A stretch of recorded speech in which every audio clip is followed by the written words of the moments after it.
Hi everyone, here we're going to talk about rates of change by using equations. So let's take a look at an example. Suppose we have a ball that is thrown vertically upward from an initial height of 30 feet and an initial velocity of 55 feet per second. The equation of motion is S equals negative 16t squared plus 55t plus 30, where t is the elapsed time since the ball was thrown, and s is the distance from the ground. So we're going to talk about both average and instantaneous rate of change, and we'll start with average velocity. So we want to calculate the average velocity between t equals 0 and t equals 1 second. So what that means is that if we were to take a look at the motion of this ball in between t equals 0 and t equals 1, what is its average rate of change over that course of time? So you might remember that average velocity is really a slope calculation. We can use the symbol v bar, and average velocity is always change in position over change in time. So in this case, we need to calculate the position at 1 second minus the position at 0 seconds and divide that by 1 minus 0. So I'll allow you to substitute the values in. You should be getting 69 and 30. So for this first answer, we get 39 feet per second. An easy way to figure out the units of measure, go back to that slope calculation.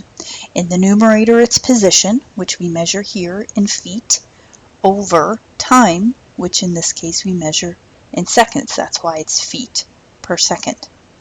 Now let's talk about the fact that this came out as a positive value. Since we have a positive 39, that tells us that the motion of the ball is still upward in between 0 and 1 second. So let's take a look at the graph really quick. And that's what the graph looks like. So here's t equals 0, here's t equals 1, and you can see that it is going upward over that period of time. That's why the average velocity came out positive. So let's take a look at another one. Let's consider in between t equals 2 and 3 seconds. So once again, in order to do our calculations, we need to do the position at 3 minus the position at 2 over 3 minus 2. Once again, I'll let you substitute in. Hopefully you're getting 51 when you substitute in 3 and 76 when you substitute in 2. So that gives us a negative 25. Once again, the units of measure are feet per second. Now the fact it came out negative though, that tells us that in between 2 and 3 seconds, the ball is now going downward. So let's take a look again at the graph. So here's 2 seconds, here's 3 seconds, and notice on that period of time, the ball is on its downswing. That's why the average velocity came out negative. So let's now consider the instantaneous velocity. And the first one we're going to look at is the instantaneous velocity at 3 seconds. So while we're here on the graph, here's 3 seconds right about there. All right, so what we want to try to estimate is pretty much how fast is the ball going at that particular point in time. It would be helpful if we could do a slope calculation. So let's maybe try to work from it with that angle. So now that we're finding instantaneous velocity, we can call it just plain v. Plain v typically indicates an instantaneous velocity. V bar is the average velocity. Now notice how it says estimate, and compare that to the directions you saw with average velocity. All we can really do at this point in time is estimate the instantaneous velocity. As a result, we need to make sure we denote that in how we write that up. So we do need to use an approximately equal to symbol. You might remember there's two approximately equal to symbols in mathematics. There's the equals sign with the dot over it. That's the one I tend to use most often. But of course, you probably know the squigglies better, which is fine. You can use either one. So let's try to do this as a slope calculation. So you might remember back when we did limits and we talked about a delta neighborhood around the x value that we were approaching. And we talked about that delta neighborhood as being a really teeny tiny area around that value we're approaching. We're going to use that same concept here.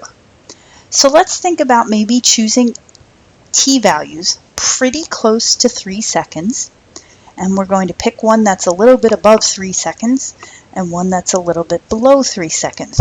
And we do want to go equidistant on either side of 3. So let's maybe go a tenth above and a tenth below.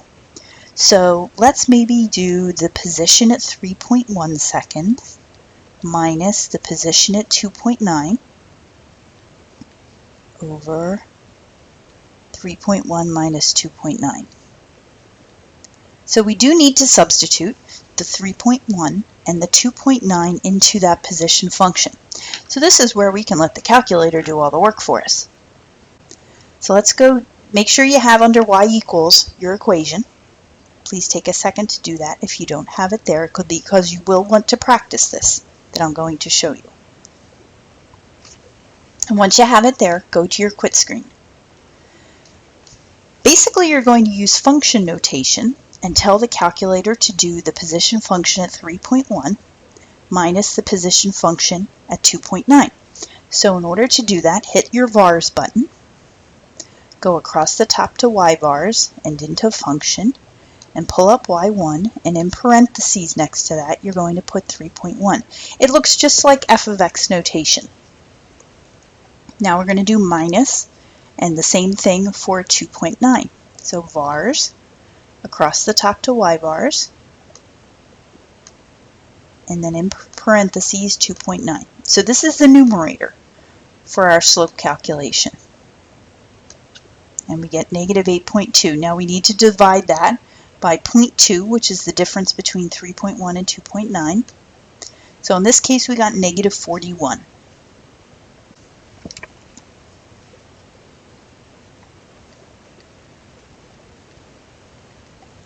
Now, just because we're doing an instantaneous velocity now does not mean that the units of measure change. They remain feet per second.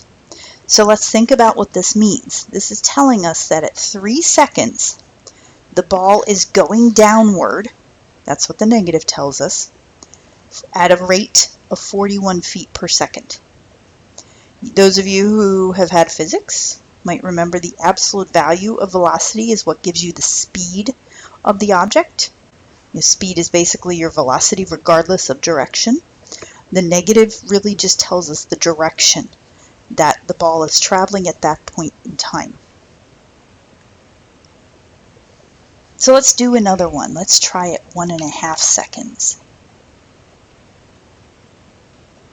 And we're going to use the same idea of choosing t values surrounding 1.5 seconds. Don't forget your approximately equal to.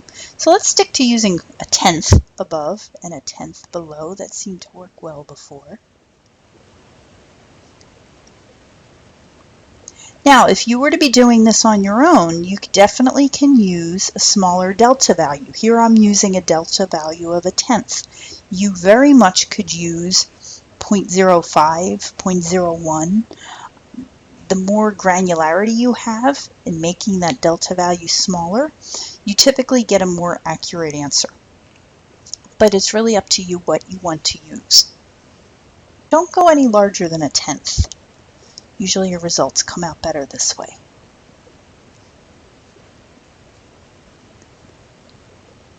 So once again, we're going to let the calculator do the number crunching for us. So we're going to do that vars and across the top to y vars. And we're going to have the calculator evaluate the function at 1.6 minus at 1.4.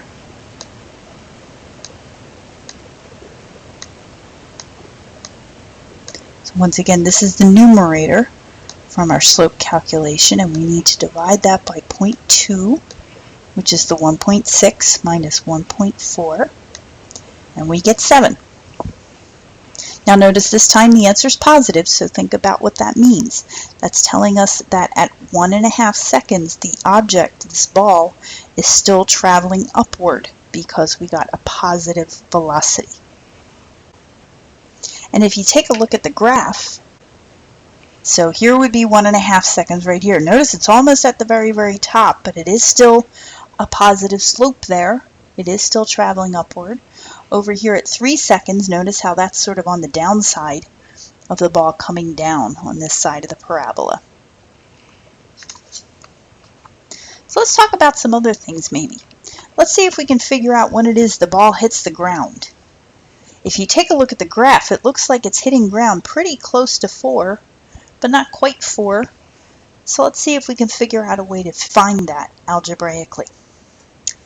Well, if the ball's hitting the ground, that means its height is 0. So an easy way to do this would be to set the quadratic, the equation, the position function, equal to 0 and solve it. So since we have a quadratic equal to 0, of course, I'm sure you remember the quadratic formula, but no, we are not going to make you do that by hand, for heaven's sakes. Hopefully by now you have the calculator program that will do it for you. So let's go back to the calculator. If you hit your program button, now I probably have a lot more programs than you do, but you want the one that you probably have called Quadrat.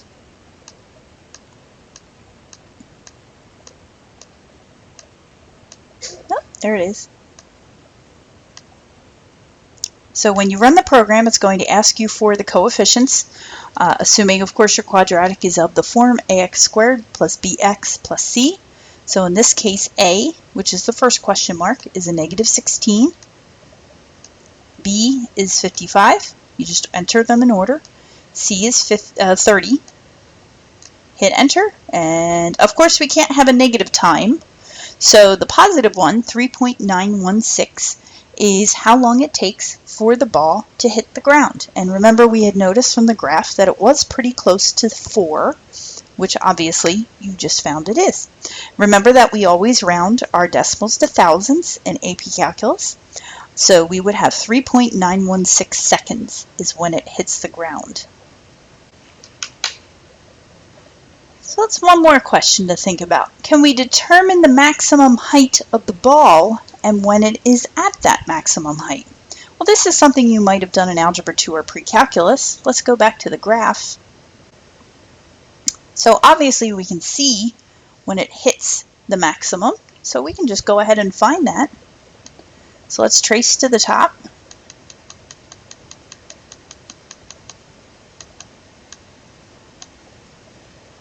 Right about there. Let's run our maximum program. Go a little to the left, little to the right. So there's our maximum. So think about what these values are telling us. The x value is the time at which it hits the maximum height. So that would be at 1.719 seconds. And the y value is the height itself, the maximum height. So in this case, it's 77.266 feet.